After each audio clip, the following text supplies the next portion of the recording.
In 2008, when we decided to go the church planting route, we thought, okay, this will take away our space issue. We won't have to build a bigger building because we're sending them all back home. Rather than expecting them to come to us, we're gonna train our people to go to their communities, and we're gonna put people that we've raised up here into those places to plant churches. I remember hearing Jim say this for the very first time, is really the Bible doesn't call us to plant. The Bible calls us to make disciples, and churches are the fruit of that disciple-making process. The theological and philosophical heart behind it is, if we're gonna make disciples, disciples will go make disciples.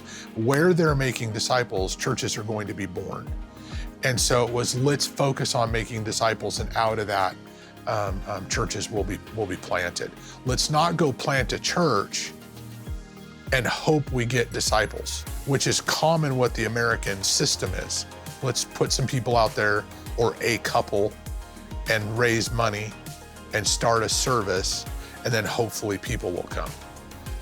The biblical model is just go make disciples, and then God will birth churches as the Holy Spirit deems necessary. What really shocked us was that it did not stop the growth here at Real Life Ministries in Post Falls. We would send people out to plant these churches, and then we would grow more here. We'd send 300 out, and I'm not exaggerating. When we planted the Valley, we sent out, I think it was 350 people. Within 4 months, we'd grown 700. We had gained it and grew. So we're sending them, they're growing, and then we're growing here, and we're back to this place where we're like, well, what do we do now?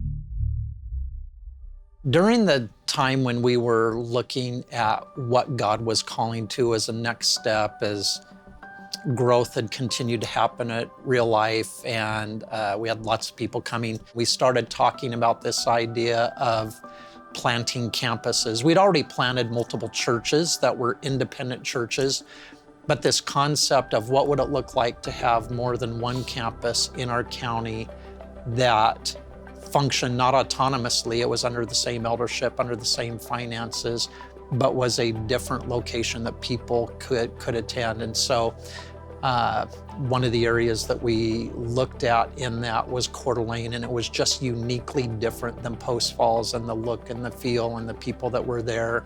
And even though it was only at that time a 7 to 10 minute drive, many of the people didn't come because they felt like a different community.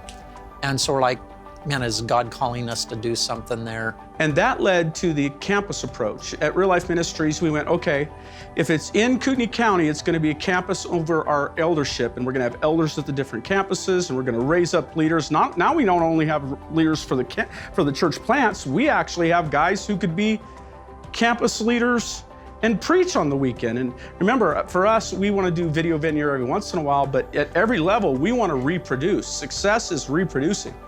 So we kind of took an unusual campus approach, going, all right, well, as the town gets bigger, let's just break this into campuses. We'll keep raising up leaders for the campuses, and we'll raise up preachers, and we'll be together if it's in Kootenai County, and we'll church plant if it's outside of Kootenai County. My journey on staff has been interesting, taking turns I never thought it would take. I came on staff as the children's pastor, and I filled that role for 7 years here and enjoyed it. And people would ask me sometimes, hey, when do you want to become a real pastor? Meaning pastoring adults. And my answer was, I hope never. Because I just felt a calling to children and their families and raising up that next generation. And the next role that I took on staff, where I wasn't directly the children's leader, I joined the executive team, and I became the leader over all of Next Gen, so birth through college, really. And I just remember in such a short period of time, God replacing my passion for ministering to kids to raising up leaders in the church. And got to do that in Next Gen ministry for years. Then when we talked about starting our second campus, of course, one of the discussions was what would be the leadership team that we would send to do that. And because I had had a wide breadth of different ministry experience, I was approached by the rest of the executive team, Jim and our senior executive leader, Brandon Gendon at the time, of just going, hey, we think you're somebody that could lead this campus, the Coeur d'Alene campus. What do you think about that? And just praying about it, it was uniquely different than anything I had ever done. But I could see some of the experiences where maybe God had shaped me to be a good candidate for that. Just walking through all of those pieces felt ultimately like God said, yep, you're the guy that I want to lead that second campus of Real Life Ministries, really the first campus pastor. It was a new journey and a new season for Real Life. So it was exciting. I like change, so it was exciting to me. Our first Sunday service was Easter of 2010. That, in hindsight, was probably a mistake. We had got into the building, I think 18 days prior was when we were able to get into the building and do what we wanted to do. In that amount of time, we pulled out all of the pews in the building. We ripped out all of the carpet. We painted the entire inside of the building, laid new carpet, got new chairs, gutted the whole basement, did all of that so we could have kids. We did all of that in 18 days so that we could open on Easter. In hindsight, that was probably a poor leadership choice that I take full responsibility for. But that Easter, we had 750 people in a auditorium that seats about 175. And we knew that there would be just a bunch of people who wanted to support and looky-loos and all of that. But about 350 of those people ended up staying, and that was kind of our base for what God did to launch that ministry. But those initial years were exciting, and we just were amazed at the people that God would bring to this old dilapidated building, again, with not one parking spot. People just had to park for blocks all along the street. God just did so many unique things. One story that I remember, there was a couple that we would get a lot of walk-by traffic because it's downtown Coeur d'Alene. We had an elderly couple walk in, Jerry and Marilyn. And I remember asking, hey, what can we do for you? And she said, well, he needs to get baptized. And they were in their 80s. And I'm like, okay, let's talk about that. I remember sharing salvation and what it looks like to put your faith in Jesus. And is this what you're saying? Is this what you want to do? And Jerry was like, yep, that's what I want to do. And so got to pray with him. And we ended up getting to baptize him. For somebody who just wandered by because we had a campus there. He would have never wandered by the Post Falls campus, short of God directing them. But there are just so many of those unique stories that are amazing in how God has brought people to him through that. You know, I think one of the things about the North Campus for Real Life Ministries that was so important is we had Coeur d'Alene campus, so we were obviously a church with two campuses, the North becoming the third campus. And so then when Jim and I met, we were at Hunter's in Post Falls having breakfast, and he just said, why don't you come back up and let's do that North Campus deal? I said, well, tell me what you're thinking. Give me some more detail on it. He says, well, I have the guy that I think is the best fit for you to partner with. And I'm like, well, who's that? And he goes, Corey Spear. Jim just said, I really think that you guys are the right fit together. And boy, was Jim right. Yes. Like Jim nailed it. He's like, yeah, Corey is just a phenomenal pastor. You guys are gonna do great together. And so we started brainstorming together, okay, what does it look like? We were doing some fact finding. We were kind of dialing up older relationships, and Corey was still on staff at Post Falls, and we were just collaborating, doing meetings together, coming up with ideas, plans, budgeting, just looking forward, how's this all gonna work, timetable, where are we gonna meet, finding buildings, looking at all kinds of opportunities. And so it evolved in a pretty short period of time, to be honest with you. Like about 9 months, we met at it would have been the junior high school at Timberlake, and we just did kind of a town hall meeting and said, those of you that want to come, and we're going to share with you what we think we're going to do up here. And at about that same time, we had a really neat guy, a family that goes to the church up here now, who called me one day and just said, hey, I've got some land I want you to look at. And so he called me up and he said, hey, you have an extra pair of snowshoes? There was like 3 feet of snow on the ground. And he came over and we went snowshoeing, and he had 80 acres. He says, I'm thinking about buying it. And I said, cool, what are you gonna do with it? He goes, well, I'm gonna give you 10. And I said, really? He goes, The yeah, church. the church. Like, I want to give the church 10. And so I never forget, I called Jim and I said, Jim, we gotta buy 10 more. We can get 20 right on the highway. So Jim went to the elders, and they're like, they pulled it off. So we got the 20 acres, we hold the town hall meeting. Jim and I sat on stools and just kind of vision cast what we were gonna do up here. And it just led to that. We developed a relationship with the superintendent of schools at Lakeland, which was very instrumental. Becky Meyer really helped us get in the door. She allowed us to move into the junior high, which we outgrew. Mobile church, 3 trailers, all the stuff that goes with that. Pretty quickly. We outgrew it pretty quickly, and then they made room for us in the high school, and we were in the high school for, over 4 years. And that was a really special relationship that we developed there. They were super gracious. We did a lot with the district, which was really instrumental. The school district. The school district, yeah, relationships, and just ministering in this community and getting known up here as not the big church out of Post Falls, but more, hey, this is a unique group of people that really own this area. And so We live here. we live here, yeah, we're here. And the rest is history. I mean, when we left, we survived COVID, in the high school for a period of time. We had to meet at night in Post Falls because the high school was closed down.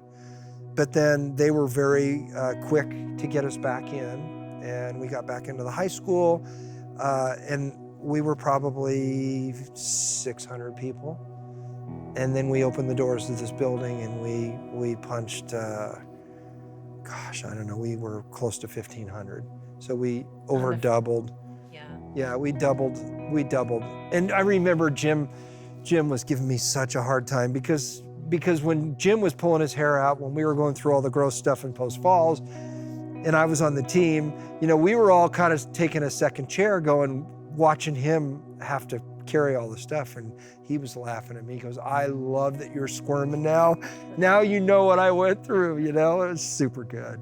But, Corey and I just had a great opportunity to invite some really special people on this team and minister in this area.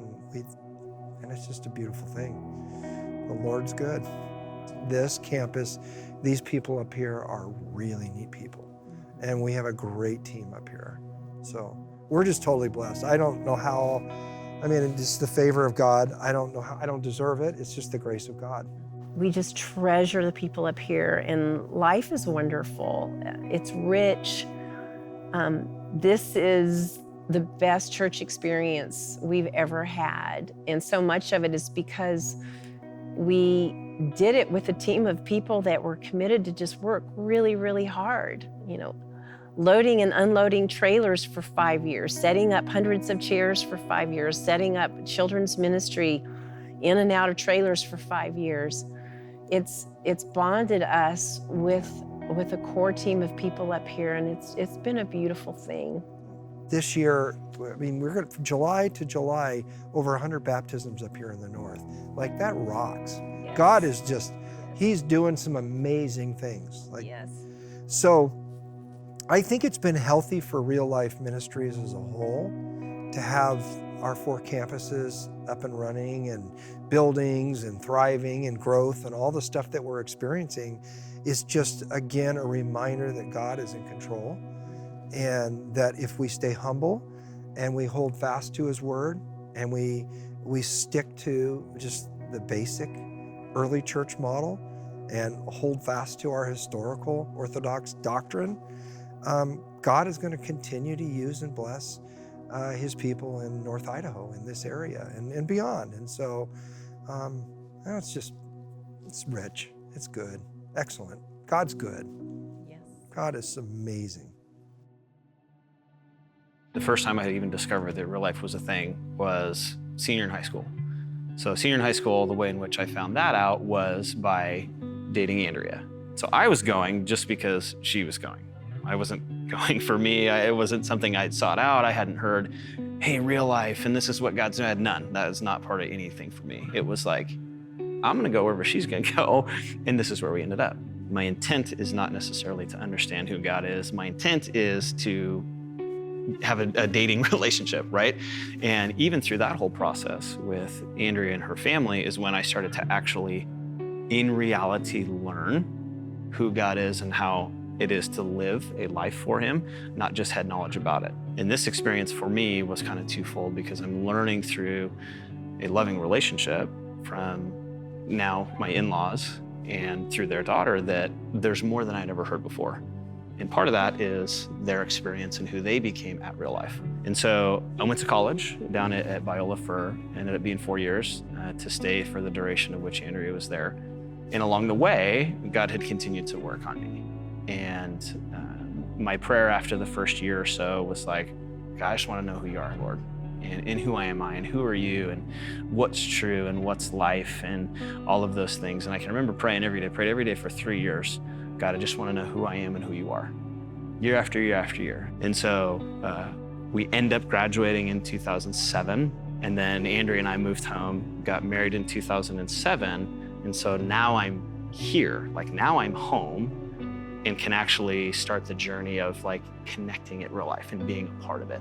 So a couple years went by, and for us it was, I was working, we were attending Real Life, but as work for me and being newly married increased, our level of participation and connectivity decreased. And so we hit some pretty tough times early on for us in our marriage. And that's kind of when God really kind of started to show up and bring some clarity to the prayer that I had prayed for 3 years. Well, through a series of unfortunate decisions on my part, I discovered who I was, really for the first time. I'd been a believer, I'd been following Jesus, but now I was broken and needed the gospel and God's grace for me personally. I can remember I went into the place of business that I was working at, and I had a 10 o'clock meeting, and I was there to quit. I was there to quit my job. And it had been through, again, trial and struggle and difficulty. I needed to fight for my marriage, and this was the step that was necessary. And then I went to my lunch break after.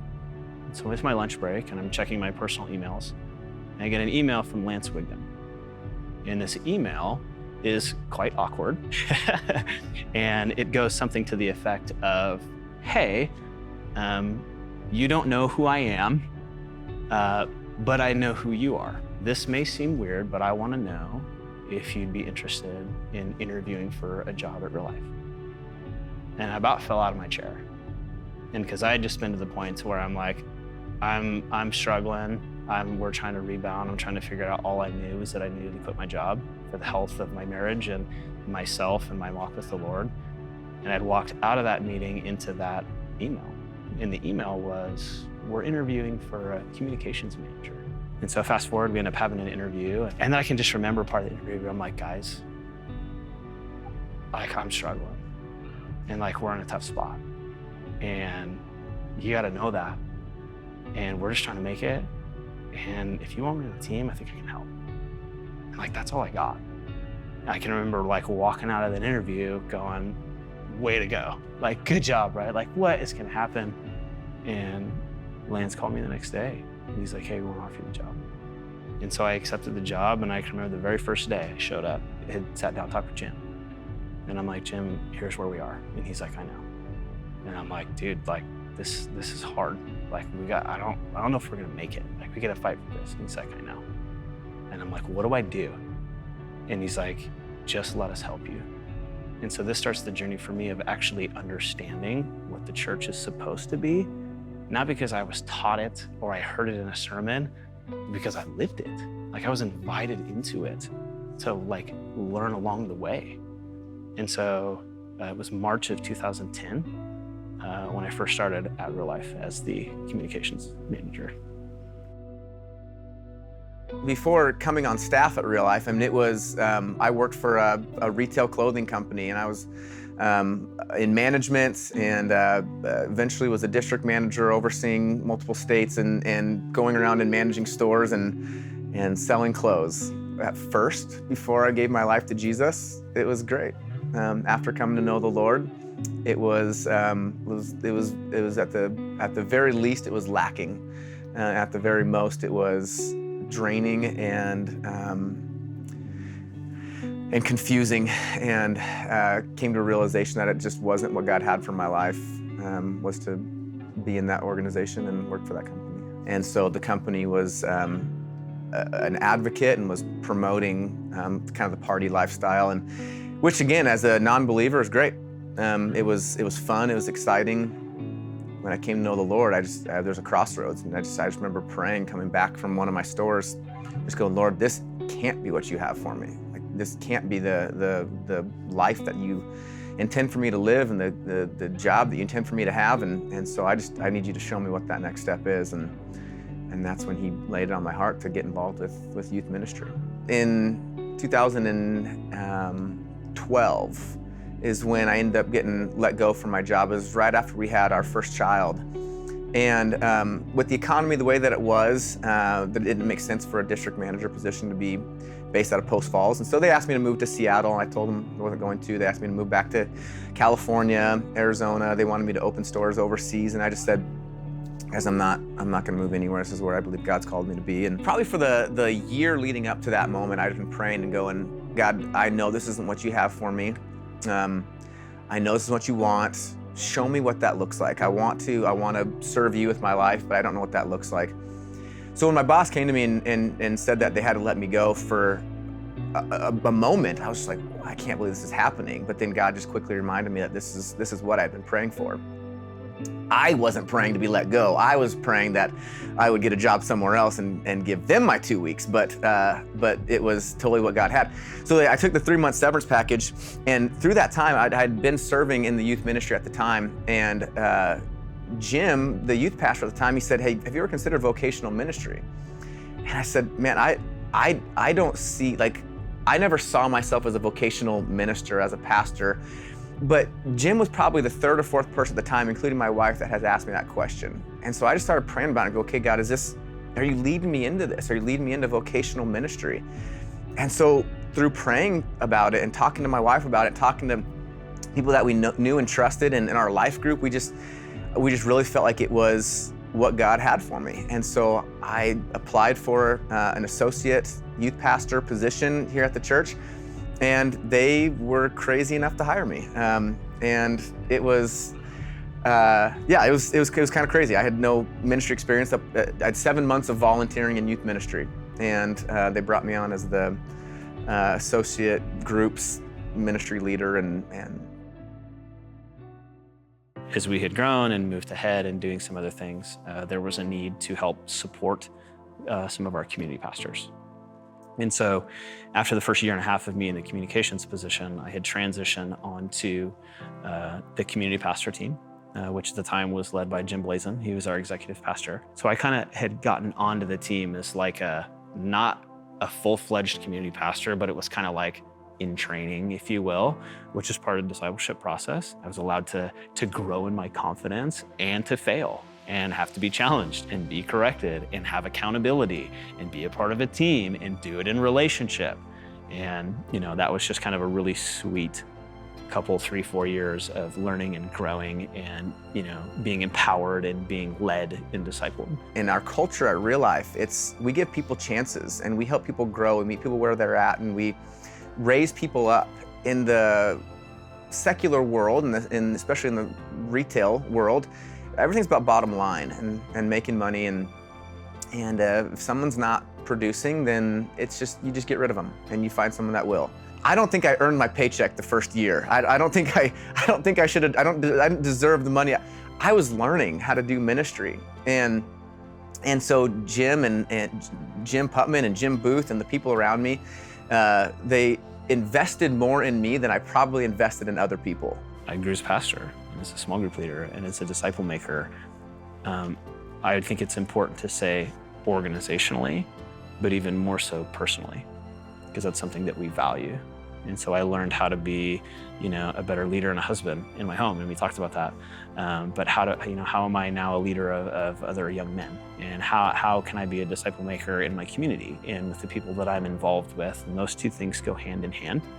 And so it was practice, but it was intentional. I was allowed to learn. The way that I was invested in that time was more than just, here's some tips, tactics, and tricks of ministry. It was a personal investment, which at the time didn't make sense to me, because in the secular world, it's like, we're gonna teach you how to make the organization money. Where as I come on staff, it almost felt like a waste of my time. It's like, how is inviting me over to dinner? How is taking me out to lunch? How is taking me out on your boat? How is taking me camping? How is that helping me do ministry? I didn't see it at the time, but they were investing in me personally to help raise me up as a disciple of Jesus, so that later on I would be able to go and do the same with other people as well. And so as I now do ministry, it's not just here's tips, tricks, and tactics of ministry.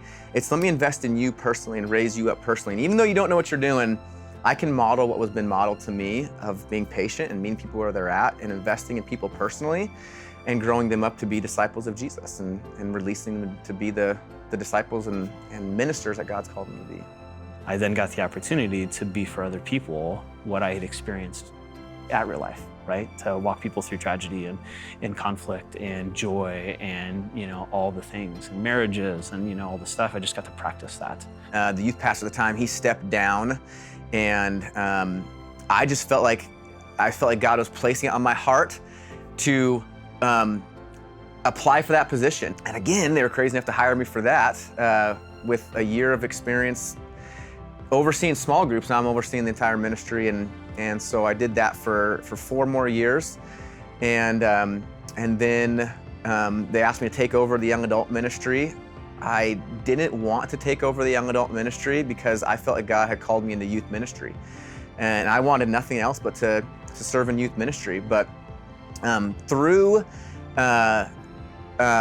humbling myself and allowing myself to be led by our pastors and spiritual oversight here, I just knew that God was saying, you need to listen to what they're saying, and you need to take this next step. And so I was a young adult pastor for 5 years. People started asking me, would you ever see yourself being a campus pastor? I was like, no, I would want nothing else to do but young adult ministry.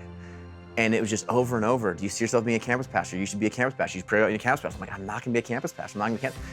So Jim came to me one day and was like, hey, we're gonna launch Hayden. We want you to be the campus pastor. I was like, that's dumb. And so I just go, Jim, why? Why do you want me to be the campus pastor? And he goes, we prayed about who we think to be the guy, and I think you're the guy. And so we prayed about it, and God just made it super clear that this is the next step that he wanted me to take in that journey. And so I said, okay, God, then you're gonna have to give me a passion for being a campus pastor and a desire to do that, because I love the young adult demographic. And so it did not take long for God to just totally give me a passion, desire for what I'm doing now. And now I can't see myself doing anything else, And so it's cool how God all the entire way has called me into something and given me a passion, desire, and equipped me to go from high school, young adults, and now people that are over twice my age. It's just a weird thing. I had my first sabbatical. It was in the summer of 2018. And at this point, it was, I had been married, have 2 kids now. They're elementary students at the time, and had been on, like I said, staff for 10 years. I'm in mid-30s, and so I'm kind of at the spot where it's like, okay, I've been here for a little bit, what's next? I can remember I was I was just out kind of like in my garage and had some of my old stuff and was cleaning up and just spending time, listening to worship music and going through it. And I'd come across like this bin of all my old baseball stuff. And I can remember going through it and remembering who I was. I can remember God speaking to me in that moment saying, like, I've created you to be a leader and to have a voice and to speak for me. And now's the time for you to do that. So I had come back from sabbatical in that process, and I had met with team and the E-team and Jim, and I had shared that with them. I'm like, Jim, this is what God's calling me to do. So then Jim was like, hey, not really seeing what's next. And I'm like, I'm not really seeing what's next.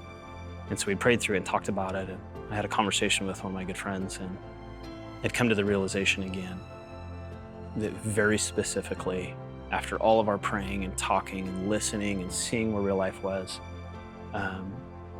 that I was not supposed to leave real life, for sure. And that I was supposed to lead here. That's all I knew. Here. And so I met with Jim, and I'm like, Jim, I feel like God's shown us what this means and where it's at, and through conversation, he's like, okay, like, what is it? And I'm like, it's here. And he's like, no, it's not. And I'm like, yes, it is. And that's what I love about Jim and our team. And he's like, let me ask you a question. I'm like, okay. He says, do you think that our leadership and our eldership hears from the Lord? I said, absolutely. And I said, do you think that I hear from the Lord? And he's like, absolutely. And so we're like, how can there be two yeses? How can there be two no's? And we're just like in this tension, right? Of like, God's doing something, we don't know what it is yet, but we know that. And so rightly so, there was some frustration and I don't know what this means. I don't see the opportunity, but it is and it's not. And so we just lived in this tension for like weeks and weeks and weeks. And this is kind of in November-ish, I think. And I come back into town and I run into Rex Littell. Rex Littell is one of our E-team members. Walking up the stairs at Post Falls, and he sees me from across the room and like comes straight for me, big eyes. And I'm like, whoa, like what's going on? So I walk over to Rex and he goes, did you hear what happened to Pat Lassard? And I was like, no, like what happened? Like, is he okay? Like, what's going on? And he's looking at me like straight in the face, like I'm a ghost. And I'm like, what's happening? And he goes, Pat's going to Seattle to do ministry with his brother, Scott. And I'm like, sweet, like good for him. That's awesome. And it hit me. And Rex is like, you're gonna lead Coeur d'Alene. And it was in that moment where it all made sense. And so from that point on, we had talked with the team and the eldership and the E-team, and it was like, let's move slow and let's make, we want to do this well and let's have the right conversations. And that lent itself to the opportunity to transition and be the lead campus pastor at Coeur d'Alene. A few years ago, I was asked to move back onto the executive team and oversee all of our campuses. I would love to say that we've got it all figured out 13 years in, and there's so much that we don't. And we hold things loosely on purpose because we don't want to put God in a box.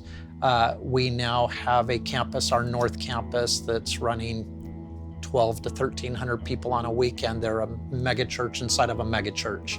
We grew really fast. It was a crazy ride again. It was like going back to Post Falls, the doors overflew, we had people coming out of the seams, people arguing about parking spots. We had them stacked out on the highway. I mean, it was crazy. But again, I was just reminded as we went through that season, even here in the North, is we've got to stay aligned. We've got to be unified. We've got to stand and hold fast to our core values. We've got to do what the Lord told us to do. I believe one of the things that's really unique about us now with 4 campuses is those values that I believe, those core values that God gave us early on, are lived out.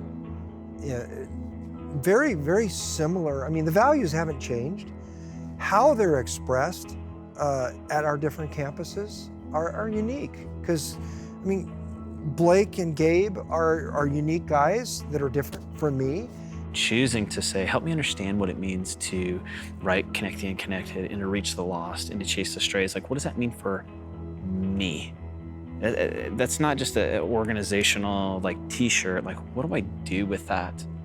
And how am I a person that makes disciples that makes disciples? How am I sharing and connecting and reaching? How are we doing that here in this community, in the schools within Coeur d'Alene? And that's something that's been embraced by our team. And so as we kind of take those principles that we learned here in this place in Post Falls, we bring them over to Hayden, we're not having to reinvent a wheel and go, what are we going to be about at Hayden?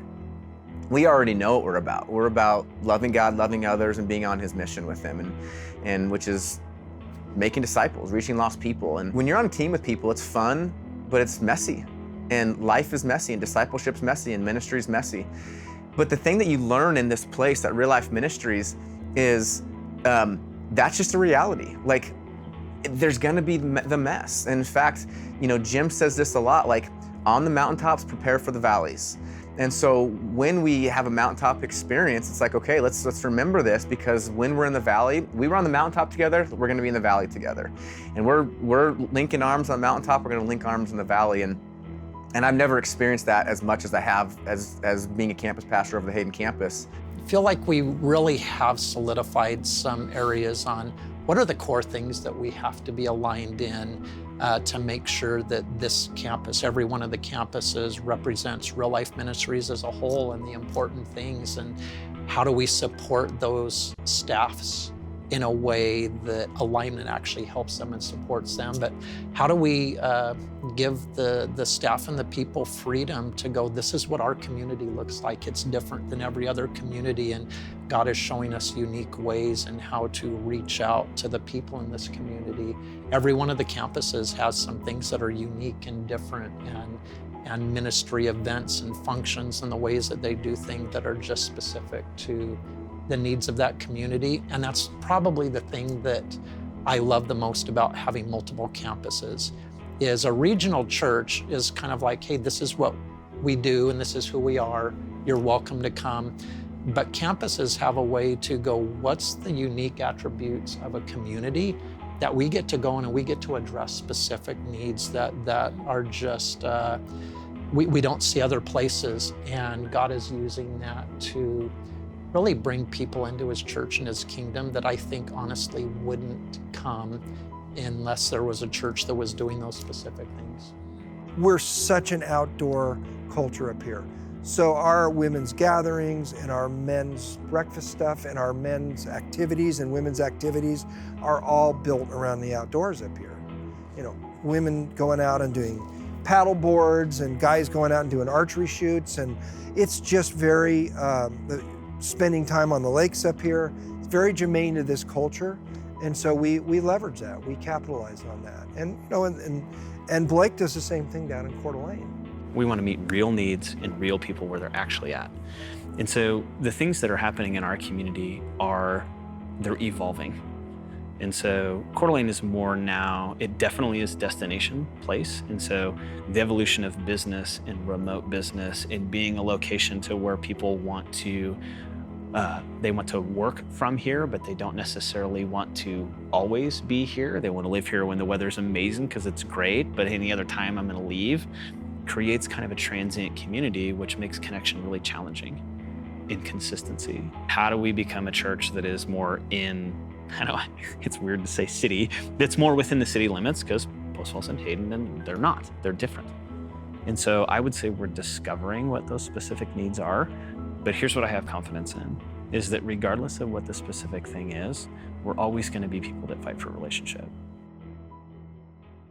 You know, our campus guys, over the years that helped us start these campuses. Remember, one church in however many locations the Lord gives us. It started with the Coeur d'Alene campus, and Craig Miles helped us start that with Pat Lassard and a bunch of amazing staff over there. And all those guys, Michael Reyes, Christian, Will, all those guys were raised up from within in our church. Blake actually came to know Christ in our church through a youth group girl who he married, and he accepted Christ through that family. Now his family knows the Lord, and now he's the campus guy there at Coeur d'Alene leading that one. Gabe and Aubrey, part of our church, never been in ministry before, worked for a secular company, started in youth ministry here, and now they're the campus guys with Wayne Burnham, who is a manager of a restaurant, Jim Blazin in the north, and he was a cabinet maker. And he was a small group leader, a Christian before he came here, and helped us develop our small group system, and then came on staff. And now he's leading that campus over there with a bunch of guys that were raised up from within as well. These are people who are regular, everyday people, and they're sitting in your chairs at your church too, except they're not being allowed, challenged to, asked to get in the game, and they don't see themselves as potential answers to the problems you're having in your church. They see themselves as spectators and consumers. These people are in every church. They're diamonds in the rough. People just don't want to spend time turning them into diamonds. They want the diamonds already, and as disciple makers, we know it starts at the very beginning. Somebody gets saved, and they're incorporated into a family. They get to grow up and see what it means to be a contributor in that family, and they have gifts and abilities that they recognize and are trained in, and then they get to be spiritual parents, coaches of others. We want this to be reproducible, that regular, everyday people can do. That's part of why we went to campuses. The bigger a place gets, the different kinds of higher level leadership skill sets you need, the fewer there are of people who can do that, so it becomes less reproducible. And again, Jesus used regular, everyday people. Our job is to reach people and connect them one person at a time, to equip and empower people to be ministers of the gospel. And when people, however they experience God in their life, when the time is right for them to seek and find, we're going to say, hey, we're here and we want help.